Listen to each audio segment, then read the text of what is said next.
आप देख रहे हैं एसएमसी आवाज सैफी अब्बास के साथ। नमस्कार, एसएमसी आवाज में एक बार फिर आपका स्वागत है। सिंगरौली जिले के जिला पंचायत सीईओ नागेश सिंह के यहाँ पर काम कर रहे युवक के ऊपर चोरी का आरोप लगा और उससे बार बार पूछा गया, लेकिन वो यही कह रहा था कि उसने कुछ भी नहीं चुराया है। उसके बाद उसे पुलिस के हवाले कर दिया गया। बिंदनगर थाने में उसके साथ मारपीट हुई और उससे बार बार कहा गया कि जो तुमने लिया है वो दे दो, और वो वहां भी गुहार लगाता रहा कि उसने कुछ भी नहीं लिया है।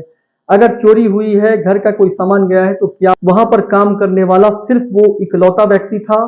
क्या दूसरे लोगों के साथ पूछताछ की गई और क्या दूसरों को भी इसी तरह से थाने के हवाले किया गया? सिर्फ संतोष पनिका जो बार बार गुहार लगा रहा है, ये आदिवासी युवक पर ही चोरी का आरोप क्यों लगा? ये भी जानकारी मिली कि वो उनके यहाँ काम कर रहा था, लेकिन 2-3 दिन छुट्टी पे था। उसके बाद वो उनके यहाँ काम करने के लिए आया तो उससे ये पता चला कि यहाँ कुछ सामान चोरी हो गया है। वो बार बार ये कह रहा था कि उसने कुछ भी नहीं चुराया है, लेकिन उससे डराया धमकाया गया और ये कहा गया कि अगर नहीं बताओगे तो बिंदनगर थाने में तुम्हारी अच्छे से तुड़ाई कराई जाएगी। और ठीक यही हुआ। क्या बिंदनगर थाने में एफआईआर कराया गया था? क्या इतने सारे सब के बाद भी क्या संतोष पनिका से पुलिस कुछ बरामद कर पाई?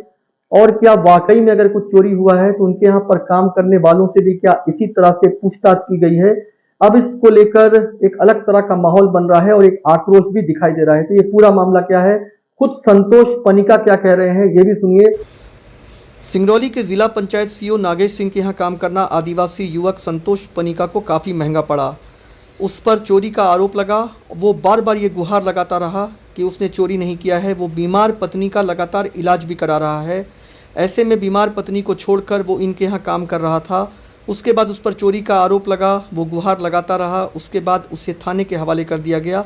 और जो आरोप संतोष पनिका ने लगाया है और जो उसके पीठ का ज़ख्म है, वो ये बताता है कि वाकई में उसके साथ थाने में मारपीट की गई और उससे जबरन ये कबुलवाया जा रहा था कि तुमने चोरी किया है, सामान दो।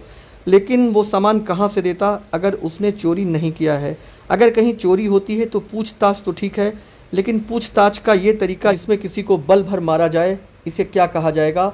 और क्या एफआईआर हुआ था, ये भी एक बड़ा सवाल है। अपने साथ हुए इस अमानवीय व्यवहार की शिकायत संतोष पनिका के द्वारा जिला कलेक्टर को भी लिखित में दिया गया है। अब देखना यह है कि पीड़ित आदिवासी युवक संतोष पनिका को क्या न्याय मिल पाता है। चोरी का आरोप लगने के बाद जिस तरह से थाने में उसकी पिटाई की गई है, आखिर इसमें सही तथ्य क्या है, ये भी जांच से पता चलना चाहिए। पुलिस भगा के और पुलिस ले जाके थाने में बंद कर दिया और बंद करने के बाद हमारे साथ मारपीट किया और फिर अभी छोड़ा है, बोला है कल फिर ले जाएंगे।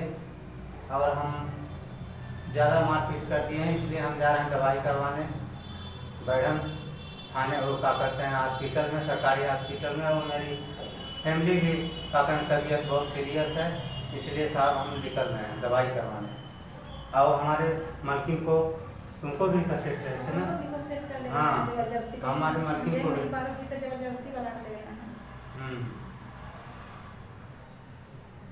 क्या कर? हाँ, 4 दिन के लिए छुट्टी में गए दीदी। आज हम सोचे कि जा रहे हैं डिप्टी, और डिप्टी गए तो हमको मतलब बता दिए कि तुम चोरी किए हो, तुम का कहना है सामान ले गए हो, गहना ले गए हो, जेवर ले गए हो। साहब हम गहना जेवर हम ले जाने के लिए हमको टाइम है कि हम ले जाएंगे।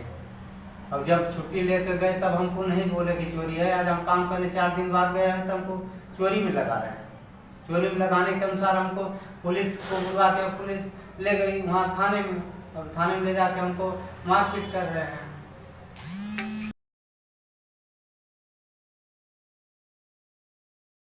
और इसको लेकर एक तरह का आक्रोश भी बढ़ रहा है कि अगर कोई किसी के यहाँ काम करने जाता है तो क्या उसके साथ इस तरह का बर्ताव किया जाता है? तो इसके साथ साथ सबसे बड़ा सवाल यह है कि क्या चोरी का सामान बरामद हुआ? क्या एफआईआर कराया गया था? और पुलिस ने जिस आधार पर उसे मारा है, क्या वाकई में पूछताछ का यही तरीका है? इन सारी चीजों पर सवाल उठ रहा है और इसको लेकर एक अलग तरह का माहौल भी गर्मा रहा है। एसएमसी आवाज के साथ सैफी अब्बास।